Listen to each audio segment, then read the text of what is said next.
Welcome. Today we're going to go over how nonverbal communication helps us decipher situations and can keep us out of trouble. We can all think of a time that we've had the wool pulled over our eyes and wish that we had seen it coming. But what if we had and we just didn't know? By paying attention to nonverbal communication, this is much easier than you think.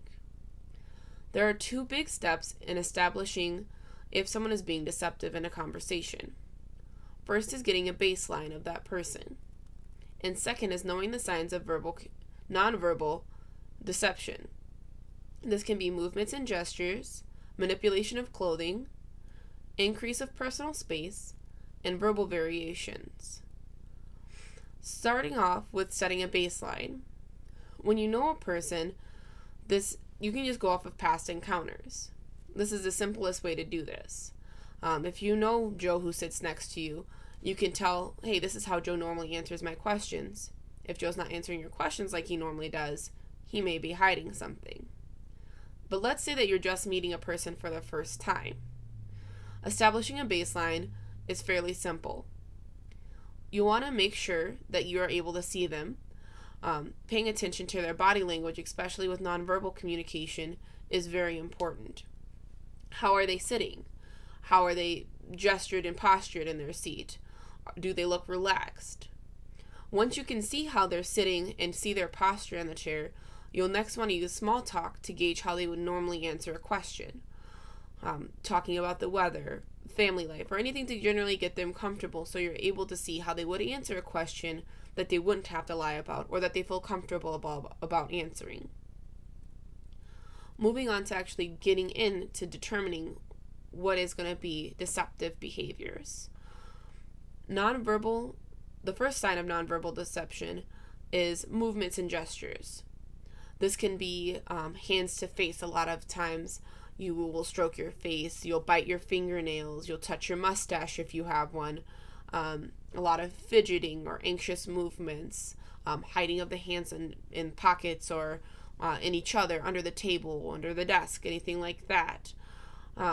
Rocking or shaking in the chair, leg shaking. General, just anxious movements might show that they have something to hide and you have something to pay attention to. Along with that fidgeting type of motion, you'll want to look at how that person is treating the clothing on their own selves, touching the clothes or fidgeting with their clothes, pulling on their tie, fixing their lapel, rubbing on a stain that you can't see. These kind of activities where they're like buttoning or zipping their coat, looking like they're ready to get going, pulling at their clothes like they're anxious or again want to leave, are all signs again that you may need to start paying attention to what's coming out of their mouth as well as what they are doing with their body in front of you. When it does look like you're paying attention and all of a sudden you're seeing that the person is trying to get more personal space, they're leaning back in their chair, they're crossing their arms to kind of close off from you and secure themselves.